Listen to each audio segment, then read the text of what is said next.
తాకట్లో ఉన్న మీ బంగారాన్ని విడిపించి ఆ రోజు ఆన్లైన్ రేటుకి కొంటాం. Sharma gold company.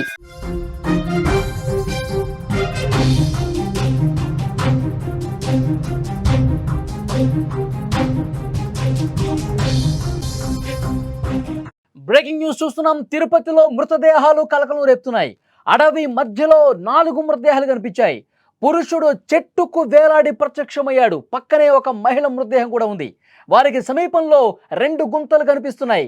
గుంతల్లో పిల్లల మృతదేహాలు ఉన్నట్టుగా అనుమానం వ్యక్తమవుతోంది.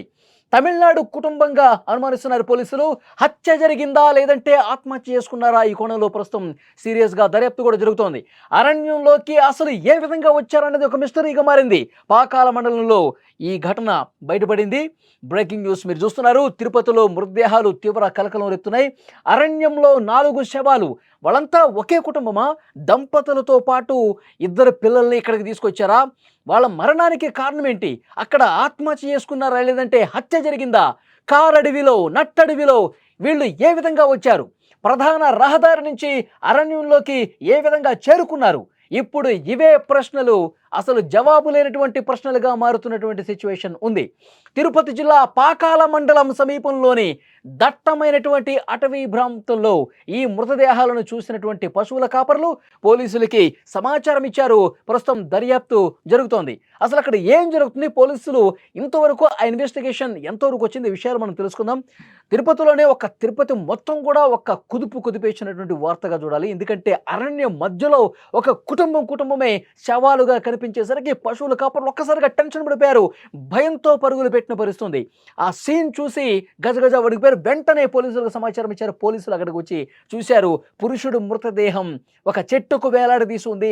పక్కనే మహిళ మృతదేహం ఉంది. ఇద్దరిని పాతిపెట్టినట్టుగా సీన్ కనిపిస్తోంది. అసలు ఏం జరిగిందో నిగ్గు తేల్చే పనిలో పోలీసులు ఉన్నారు. దీనికి సంబంధించిన మరింత ఇన్ఫర్మేషన్ మనం తెలుసుకునే ప్రయత్నం చేద్దాం. మా ప్రతినిధి ఉమాశంకర్ సిద్ధంగా ఉన్నారు లైవ్ లో. ఉమాశంకర్, పోలీసుల దర్యాప్తు ఎంతవరకు వచ్చింది? అంత కారడవిలోకి వాళ్ళు అసలు ఏ విధంగా వచ్చారు? ఆత్మహత్య చేసుకుందామనే వచ్చారా లేకపోతే ఎవరైనా కక్షగట్టి చంపేసి ఆత్మహత్యగా చిత్రీకరించే ప్రయత్నం ఏమన్నా జరిగిందా? అసలు వీళ్ళు ఎక్కడ వాళ్ళు? పోలీసులు ఇప్పుడు ఇస్తున్నటువంటి సమాచారం ఏంటి? ఇది నిజంగానే మిస్టీరియస్ గా ఉందని చెప్పొచ్చు. ఇది చిత్తూరు బెంగళూరు హైవే. అంటే ఈ హైవేకి దాదాపు 4 కిలోమీటర్ల లోపల దట్టమైనటువంటి అటవీ ప్రాంతం. అసలు ఇక్కడికి మేము చేరుకోవడానికి చాలా కష్టతరంగా మారింది. ఇంకా మేము ఆ స్పాట్ కి వెళ్ళడానికి అటు రూట్ కూడా కన్ఫ్యూజ్ అయిపోయినటువంటి పరిస్థితి. సో ఆ ప్రాంతానికి రాష్ట్రం వాళ్ళు ఇక్కడికి వచ్చి అసలు మృతదేహాలుగా కనిపించడం ఒకంత చాలా షాక్ గురి చేస్తోంది. ఇక్కడ ఉన్నటువంటి కాటి కాపర్లు వాళ్ళు తమిళనాడు వాళ్ళని నిర్ధారించేశారా? తమిళనాడు వాళ్ళది? తమిళనాడు వాళ్ళని నిర్ధారించడానికి వాళ్ళ దగ్గర ఒక ప్రిస్క్రిప్షన్ ఉంది. అంటే వాళ్ళు డాక్టర్ దగ్గర చూపించుకున్నట్టు మానసిక స్థితి బాగాలేనట్టు ఒక ప్రిస్క్రిప్షన్ ఉంది. ఆ ప్రిస్క్రిప్షన్ లో ఆ ఒక హాస్పిటల్ కి సంబంధించి కనిపిస్తుంది. ఆ హాస్పిటల్ కి సంబంధించి తమిళనాడు రాష్ట్రం తంజావూరుకు చెందినటువంటి ఒక హాస్పిటల్. ఆ హాస్పిటల్ కలై సెల్వన్ అనేటువంటి వ్యక్తి ట్రీట్మెంట్ తీసుకున్నట్టయితే ఉంది. సో ఆ ప్రిస్క్రిప్షన్ తప్ప ఏ ఆధారం కూడా వాళ్ళ దగ్గర లభించలేదు.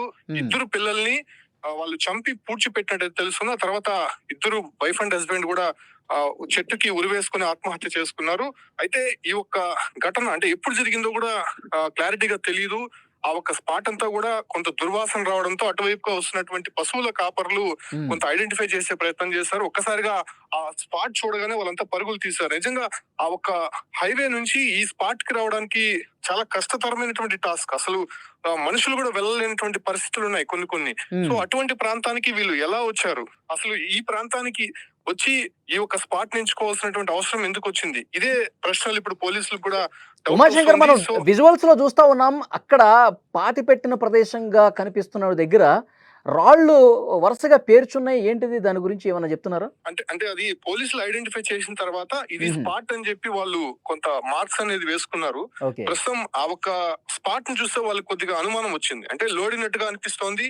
ఆ ప్రాంతంలో కొత్త అంటే మట్టి లోడడానికి పార, అదే రకంగానే గడ్డపార కూడా కనిపిస్తోంది. సో అందువల్ల డౌట్ వచ్చింది వాళ్ళకి. సో దాన్ని స్పాట్ గా నిర్ధారించినటువంటి తర్వాత ఇప్పుడే అంటే ఇంకా బాడీస్ ను కూడా బయటకు తీయలేదు. దానికి ఒక ప్రొసీజర్ ఉంటుంది. రెవెన్యూ వాళ్ళు రావాల్సి ఉంటుంది, డాక్టర్స్ రావాల్సి ఉంటుంది. అక్కడ క్లూస్ టీమ్ అంతా కూడా కొంత క్లూస్ సేకరించిన తర్వాత ఈ ప్రొసీజర్ జరగాల్సి ఉంది. అయితే ఇవాళ ఉదయమే తెలిసింది కాబట్టి సో ప్రస్తుతం పోలీసులంతా కూడా వచ్చి ఇన్వెస్టిగేషన్ చేస్తున్నారు. ఈ ప్రాంతానికి రావడానికి కొంత కష్టతరంగా మారింది కాబట్టి కొంతమంది ఇక్కడ మిస్ అయిపోయినటువంటి పరిస్థితి, అంటే ఇక్కడ ఈ ప్రాంతానికి రావడానికి దారి తప్పైనటువంటి పరిస్థితి కనిపిస్తుంది. వాళ్ళంతా కూడా తీసుకురావడానికి మధ్యాహ్నం పైన పట్టే అవకాశం ఉంది. వచ్చిన తర్వాత మళ్ళీ ఒక క్లారిటీ వచ్చేటువంటి అవకాశం ఉంది.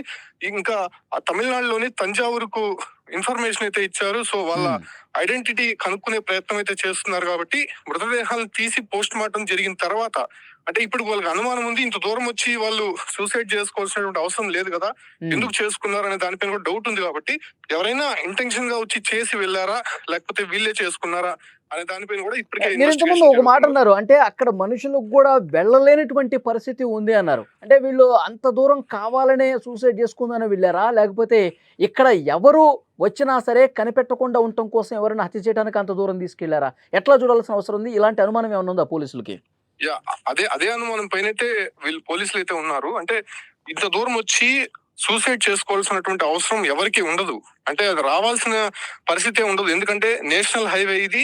ఈ హైవే దగ్గర వాళ్ళకి సంబంధించినటువంటి వెహికల్స్ ఏం కనిపించలేదు. అసలు తంజావూరు నుంచి ఈ ప్రాంతానికి ఎందుకు వచ్చారు? ఆ హైవేలో బస్సు ఏదైనా దిగి ఈ ప్రాంతానికి వచ్చారా, లేకపోతే అది కూడా ఒక హోటల్ లోపల నుంచి వస్తుంది. ఇది రాజుగారి డాబా అనే ఒకటి ఉంటుంది హైవేలో. ఆ హైవేలో నుంచి ఆ డాబాని దాటుకొని ఫారెస్ట్ లోకి రావాల్సి ఉంటుంది. సో ఆ ఒక డాబాలో వచ్చి తినిన తర్వాత ఈ మార్గాన్ని ఎంచుకున్నారా లేకపోతే ఏంటనేది ఇంకా క్లారిటీ లేదు.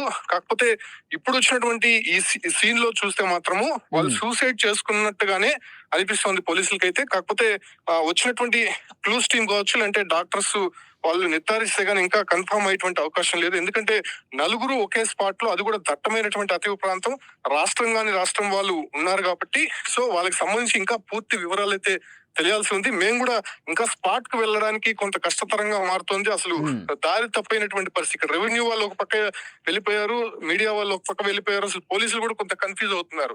లోకల్ గా ఉన్నటువంటి పశువుల కాపర్లని కొంత వాళ్ళు దారి చూపిస్తే గానీ వెళ్ళలేనటువంటి పరిస్థితి కనిపిస్తుంది. కాబట్టి స్పాట్ కు వెళ్ళిన తర్వాత ఈ డిపార్ట్మెంట్స్ అన్ని వచ్చిన తర్వాత ఒక క్లారిటీ వచ్చేటువంటి అవకాశం కనిపిస్తుంది. అక్కడ మనకి విజువల్స్ లో కొన్ని వస్తువులు కనిపిస్తున్నాయి.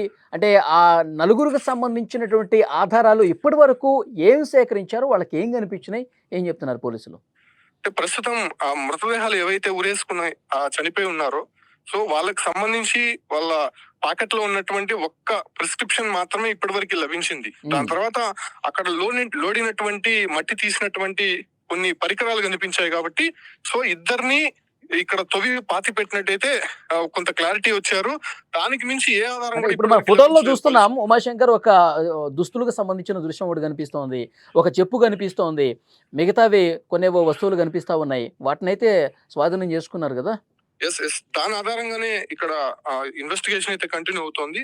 అయితే ఆ ప్రాంతం నుంచి వచ్చేటటువంటి ప్రదేశం అంతా కూడా పోలీసులు కూడా గాలించారు. సో అక్కడ కూడా ఎటువంటి క్లూ దొరకలేదు వాళ్ళకి. సో స్పాట్ కు వచ్చిన తర్వాత గానీ ఇక్కడ కూడా చెట్లు గుబురుగా ఉన్నాయి. ఆ గుబురుగా ఉన్నటువంటి చెట్ల మధ్యలో ఎవరికి కనిపించకుండా ఈ ప్రొసీజర్ అంతా వాళ్ళు చేసినట్టయితే తెలుస్తుంది. అయితే ఎప్పుడు జరిగింది, ఆ ఒక కుళ్ళిపోయినటువంటి శవాలు ఎప్పుడు చనిపోయి ఉంటాయి అనే దానిపైన కూడా ఇంకా క్లారిటీ రాలేదు. కాబట్టి సో అవన్నీ కూడా ఉన్నటువంటి ఆధారాలని బేస్ చేసుకొని ఇన్వెస్టిగేషన్ అయితే చేస్తున్నారు. కాకపోతే వాళ్ళ దగ్గర ఎటువంటి ఫోన్స్ కూడా లేనటువంటి పరిస్థితి. ఫోన్స్ లేవు, కనీసం ఆధార్ కార్డులకు సంబంధించినటువంటి కొన్ని ఐడెంటిటీస్ ఎక్కడా కూడా కనిపించలేదు. కేవలం వాళ్ళు ఉన్నటువంటి కట్టుబట్టలతోనే ఇక్కడికి వచ్చినట్టయితే తెలుస్తుంది.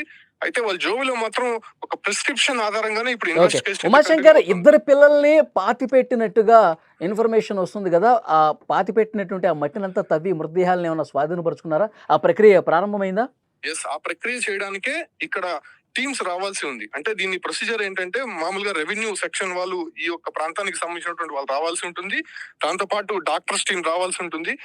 అదే రకంగానే ఇక్కడ ఆ తవ్వడానికి మనుషులు కూడా రావాల్సి ఉంటుంది. ఇక్కడ సిచ్యువేషన్ ఏంటంటే హైవే నుంచి దాదాపు 4 కిలోమీటర్ల లోపలికి ఉంది కాబట్టి అది కూడా దట్టమైనటువంటి అటవీ ప్రాంతం కాబట్టి మొదటగా పోలీసులు ఇక్కడికి చేరుకున్నారు, ఆ తర్వాత రెవెన్యూ వాళ్ళు చేరుకున్నారు. కానీ కొంతమంది మనుషులు కావాల్సి ఉంటుంది, ఇంకా డాక్టర్స్ వాళ్ళంతా రావాల్సి ఉంది. ఇక్కడ ఏంటంటే రావడానికి దాదాపు కష్టతరంగా మారుతోంది. రూట్ క్లియరెన్స్ లేదు. కాబట్టి కొంత లేట్ అయ్యేటువంటి అవకాశం కనిపిస్తుంది. వాళ్ళ మధ్యాహ్నానికి ఆ టీమ్స్ అంతా చేరుకున్న తర్వాత ప్రొసీజర్ స్టార్ట్ అయ్యేటువంటి అవకాశం కనిపిస్తుంది. ఓకే, ఇప్పుడు తంజావూరు నుంచి ఏమన్నా అప్డేట్ వచ్చే అవకాశం కనిపిస్తుందా? వీళ్ళు అసలు ఎవరు, ఏ ప్రాంతానికి సంబంధించిన వాళ్ళు, వీళ్ళకి బాధలు ఏంటి, లేకపోతే ఎవరైనా కక్ష కట్టుకుని చేశారంటానికి ఏమన్నా అనుమానించే పరిస్థితి, ఈ డీటెయిల్స్ ఏమన్నా ఎప్పుడు తెలిసే అవకాశం ఉంది? ఆ ప్రిస్క్రిప్షన్ లో ఉన్నటువంటి విధంగా తంజావూరులో ఒక సైకలాజికల్ డిపార్ట్మెంట్ కి సంబంధించినటువంటి ఒక హాస్పిటల్ కి వెళ్లారు. సో ఆ హాస్పిటల్ కి ఇప్పటికే సమాచారం ఇచ్చినట్టయితే తెలుస్తుంది. సో ఇచ్చిన తర్వాత వాళ్ళు ఎవరు ఏంటనే దానిపైన ఇప్పుడు హాస్పిటల్ వాళ్ళు ఎంక్వైరీ చేసి వాళ్ళు పూర్తి ఆధారాలతో పోలీసులకు ఇవ్వాల్సి ఉంది. వాళ్ళ ఉదయమే వాళ్ళు ఇచ్చారు కాబట్టి ఆ ప్రొసీజర్ కూడా జరుగుతుంది. తంజావూరుకి సంబంధించినటువంటి పోలీస్ స్టేషన్ కూడా ఇన్ఫార్మ్ చేశారు కాబట్టి ఓకే, ఆ డీటెయిల్స్ అనేది ఇంకా రాలేదు. వస్తే గానీ వీళ్ళు ఎవరు ఎందుకు వచ్చారు అనే దానిపైన కూడా ఒక క్లారిటీ వచ్చే అవకాశం. ఓకే ఉమాశంకర్, మరింత ఇన్ఫర్మేషన్ కోసం మళ్ళీ ఒకసారి మిమ్మల్ని కాంటాక్ట్ అవుతాం.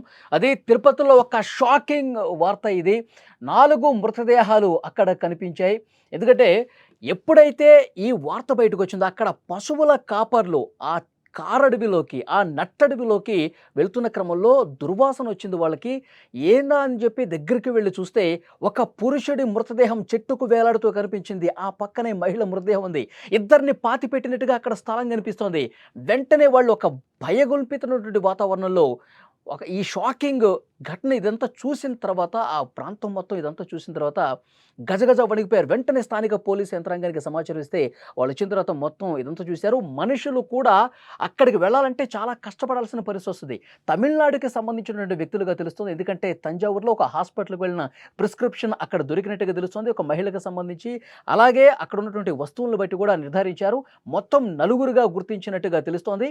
వాళ్ళు అసలు ఎవరు, ఎందుకు తిరుపతిలో ఇంత అడవి లోపలికి వెళ్ళిపోయి చనిపోవాల్సినటువంటి అవసరం ఎందుకు వచ్చింది? వీళ్ళు నిజంగానే ఆత్మహత్య చేసుకున్నారా, లేకపోతే హత్య కోణం ఏమైనా ఉందా? ఇవన్నీ కూడా త్వరలోనే తేలుస్తామని పోలీసులు చెప్తున్నారు. ప్రస్తుతం అక్కడ పోస్ట్ మార్టానికి సంబంధించినటువంటి ప్రక్రియ కూడా ప్రారంభమైనట్టుగా ఇన్ఫర్మేషన్ వస్తుంది. అసలు వాళ్ళు ఎవరు, ఎందుకు ఈ విధంగా జరిగిందన్నది కూడా మరికొద్ది గంటల్లోనే ఇన్ఫర్మేషన్ బయటకు వచ్చే అవకాశం ఉంది.